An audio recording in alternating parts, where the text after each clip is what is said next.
అయోధ్య రాముడికి అంబానీ భారీ విరాళం.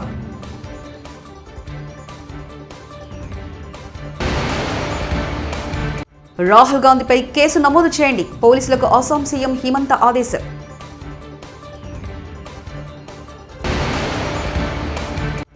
ఇరవై 25 మంది ఎంపీలను ఇస్తే హోదా తెస్తారన్న మాటలు ఏమయ్యాయి జగనన్న? షర్మిల.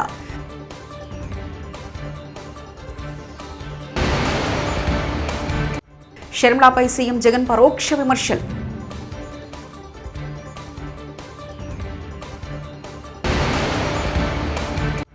మంత్రి అంబటి డ్యాన్స్ చేశారని అప్పటి వరకు నాకు తెలియదు, నటుడు పృథ్వీరాజ్.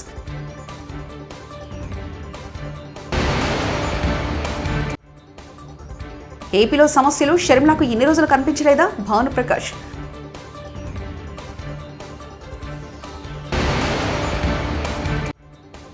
వచ్చే నెల నుంచే ఉచిత విద్యుత్ హామీ అమలు చేస్తాం, మంత్రి కోమటిరెడ్డి.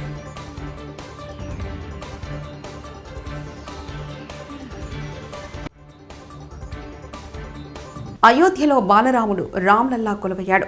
మంగళవారం ఈ రోజు నుంచి ప్రత్యేక పూజలు అందుకుంటున్నాడు. రామ్ మందిర ప్రాణప్రతిష్ఠ సోమవారం నాడు కనుల పండగగా జరిగింది. ఆ కార్యక్రమానికి దేశంలోని ప్రముఖులు హాజరయ్యారు. ప్రముఖ పారిశ్రామికవేత్త ముఖేష్ అంబానీ కుటుంబ సభ్యులతో కలిసి వచ్చారు. రామ్ మందిరానికి ముఖేష్ అంబానీ భారీ విరాళం ప్రకటించారు. 2.50 కోట్ల నగదును రామ్ జన్మభూమి తీర్థక్షేత్ర ట్రస్టుకు అందజేస్తారని వెల్లడించారు. అయోధ్య ఆలయానికి బాలరాముడి రాకతో యావత్ దేశమంతా దీపావళి పండుగను జరుపుకుందని ముఖేష్ అంబానీ అభిప్రాయపడ్డారు. జనవరి 22వ తేదీ చారిత్రాత్మకమైన రోజుగా నిలుస్తుందని ముఖేష్ అంబానీ సతీమణి నీతా అంబానీ తెలిపారు. కాంగ్రెస్ పార్టీ అగ్రనేత రాహుల్ గాంధీపై కేసు నమోదు చేయాలని అస్సాం పోలీసులను ముఖ్యమంత్రి హిమంత బిశ్వశర్మ ఆదేశించారు. అస్సాంలో రాహుల్ గాంధీ అశాంతి సృష్టించారని సీఎం మండిపడ్డారు. ఏపీకి ప్రత్యేక హోదా గురించి కేంద్ర ప్రభుత్వాన్ని ఒక్కరోజు కూడా జగన్ అడగలేదని ఏపీసీసీ అధ్యక్షురాలు వైఎస్ షర్మిల ఆరోపించారు.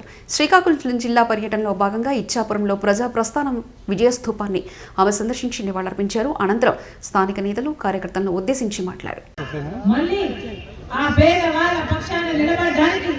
ఇదే ఇచ్చాపురంలో ఎక్కడైతే రాజశేఖర రెడ్డి గారు ఆయన పాదయాత్ర ముగించుకున్నారో దానికి కొనసాగింపుగానే రాజశేఖర రెడ్డి బిడ్డ ఈ రోజు మళ్ళీ ఆంధ్ర రాష్ట్ర ప్రజలకు మేలు జరగాలి అని తన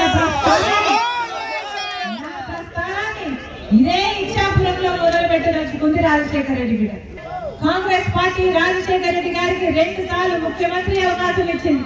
రాజశేఖర రెడ్డి గారు కాంగ్రెస్ పార్టీ ద్వారా రైతులకు రుణమాఫీ చేయగలిగారు. ఈ రోజుల వరకు కూడా రాజశేఖర రెడ్డి గారిని నెత్తిన పెట్టుకుని కాంగ్రెస్ పార్టీ సోనియా గాంధీ గారు అయితేనేమి, రాహుల్ గాంధీ గారు అయితేనేమి వాళ్ళతో మాట్లాడినప్పుడు నాకు వాళ్ళకు రాజశేఖర రెడ్డి గారి పట్ల ఎంత గౌరవం ఉందో నాకు అర్థమైంది. రాజశేఖర రెడ్డి గారిని అవమానించిన పార్టీ కాంగ్రెస్ పార్టీ అని, రాజశేఖర రెడ్డి గారి పేరుని ఎఫ్ఐఆర్ లో పెట్టిన పార్టీ కాంగ్రెస్ పార్టీ అని ఇంతగా మాట్లాడుతున్నారే. రాజశేఖర రెడ్డి బిడ్డ ఈ రోజు ఇక్కడ నిలబడి మీ అందరి సాక్షిగా చెప్తుంది, వాస్తవం లేదు. నిజానికి రాజశేఖర రెడ్డి గారిని సోనియా గాంధీ గారితో నేను మాట్లాడినప్పుడు రాజశేఖర రెడ్డి గారిని ఎంత గౌరవిస్తున్నారో నాకు అర్థమైంది. రాజీవ్ గాంధీ గారు ఉరవకొండ సభలో సీఎం జగన్ కీలక వ్యాఖ్యలు చేశారు. సోదరి ఏపీ పీసీసీ చీఫ్ షర్మిలపై పరోక్ష విమర్శలు చేశారు. రాష్ట్రాన్ని విడగొట్టిన పార్టీలోకి చంద్రబాబు అభిమాన సంఘం చేరారని విమర్శించారు. హైదరాబాద్లో ఉండి చంద్రబాబుకు స్టార్ కంపెనర్గా పనిచేస్తున్నారని మండిపడ్డారు. జాకీ ఎత్తి చంద్రబాబును లేపేందుకు కష్టపడుతున్నారని మండిపడ్డారు. వీళ్ల ఇల్లు వాకిలి అంతా పక్క రాష్ట్రమే అని పేర్కొన్నారు. వారికి నాకు తేడా ఏమిటో తెలుసా? కుట్రలు కుతంత్రాలతో జెండాలు జతకట్టడమే వారి ఎజెండా. జనం గుండెల్లో గుడి కట్టడమే మీ జగన్ ఎజెండా.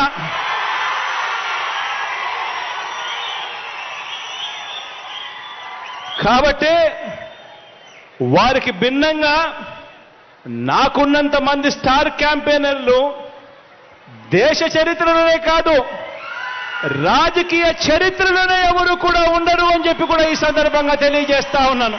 తెలుగుదేశం పార్టీ జనసేన కలయిక స్థిరత్వం, అభివృద్ధి, ప్రజా సంక్షేమానికి పనిచేస్తుందని సీనియర్ నటుడు పృథ్వీరాజ్ చెప్పారు. 175 సీట్లు గెలుస్తామని చెప్పిన వైకాపా నాయకులు ఇప్పుడు భయపడుతున్నారని ఎద్దేవా చేశారు. ఎమ్మెల్యేల సీట్లు మార్చినంత మాత్రాన ప్రజలు ఓట్లు వేయరని చెప్పారు. ఒంగోలులో ఓ కార్యక్రమంలో పాల్గొన్న అనంతరం ఆయన మీడియాతో మాట్లాడారు. గట్టిగానే మేము కృషి చేస్తున్నాం. ఈసారి దొంగ ఓట్లు పడే ఛాన్స్ లేదు. నిజాయితీ గల నాయకుడిని ఈసారి ఎన్నుకుంటారు. అవి ఎప్పుడో పాత రోజులేవి. ఇప్పుడు ఏం బాణాలు కదా, ఆమె కాంగ్రెస్ పార్టీ బాణం, జగనన్న బాణాలు ఇంకో బాణాలు కదా. ఆమె షర్మిల గారు ఇండివిజువల్గా ప్రదేశ్ కాంగ్రెస్ అధ్యక్షురాలు. ఆమె ఆమె అక్కడ ఆ బాణాలు వాళ్ళే, ఆ బాణాల వల్ల వాళ్ళకే ఎఫెక్ట్ అవుద్దో ఏమవుద్దో మనకు తెలియదు. కానీ కూటమి మటుకు 2 జెండాల కలయిక ఒక స్థిరత్వానికి, ఒక ప్రజా సంక్షేమానికి, ఒక అభివృద్ధికి, రాష్ట్ర ప్రజల సుఖ సంతోషాలకి 2 జెండాల కలయిక అద్భుతం. ఇప్పుడు ఒకటే మార్పు ఉంది. ఇప్పుడు పృథ్వీరాజు ఇక్కడ ఒంగోలు నుంచి గెలిచాడు. పృథ్వీరాజుని తీసుకెళ్ళి ఎక్కడో పాడేస్తే ఎవడేస్తాడు ఓటు? ఇప్పుడు అవకతవకలు ఇప్పుడు ఎక్కడైనా సరే మనకి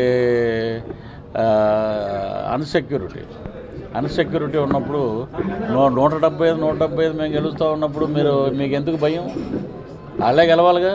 వాళ్ళు ఇచ్చిన రిపోర్ట్లు, పీకే రిపోర్టు, ప్రశాంత్ కిషోర్ ఇచ్చిన రిపోర్టు, లగడపాటి రిపోర్ట్ నమ్ముతారు కానీ పృథ్వీరాజ్ రిపోర్ట్ నమ్మరా? జరిగేది ఉంది. అది 2024 వచ్చేసింది. వర్డిక్ట్ అద్భుతంగా ఉంటుంది, తీర్పు అమోఘంగా ఉంటుంది. మొత్తం ప్రజలంతా కూటమి వైపే ఉన్నారు. ఇది మటుకు తథ్యం. 130 గెలుస్తుందనే ధీమా ఉంటే ఇప్పుడు ఆయన ఏంటంటే బ్రోలో అసలు నాకు తెలిసి ఇతను డ్యాన్స్ చేసాడని నాకు తెలియదు.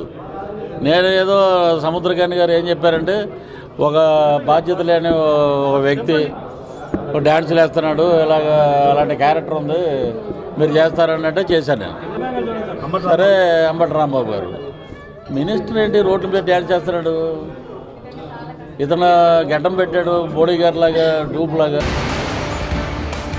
అయోధ్య రాముడికి అంబానీ భారీ విరాళం.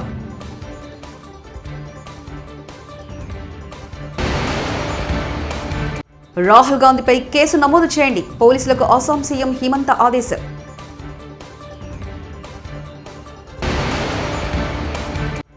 ఇరవై 25 మంది ఎంపీలను ఇస్తే హోదా తెస్తారన్న మాటలు ఏమయ్యాయి జగనన్న? షర్మిల.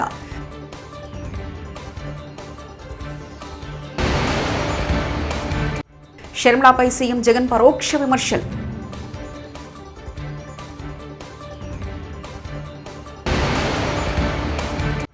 మంత్రి అంబటి డ్యాన్స్ చేశారని అప్పటి వరకు నాకు తెలియదు, నటుడు పృథ్వీరాజ్.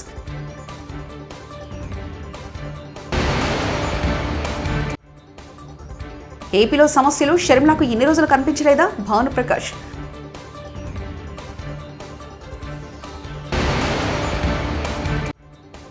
వచ్చే నెల నుంచే ఉచిత విద్యుత్ హామీ అమలు చేస్తాం, మంత్రి కోమటిరెడ్డి.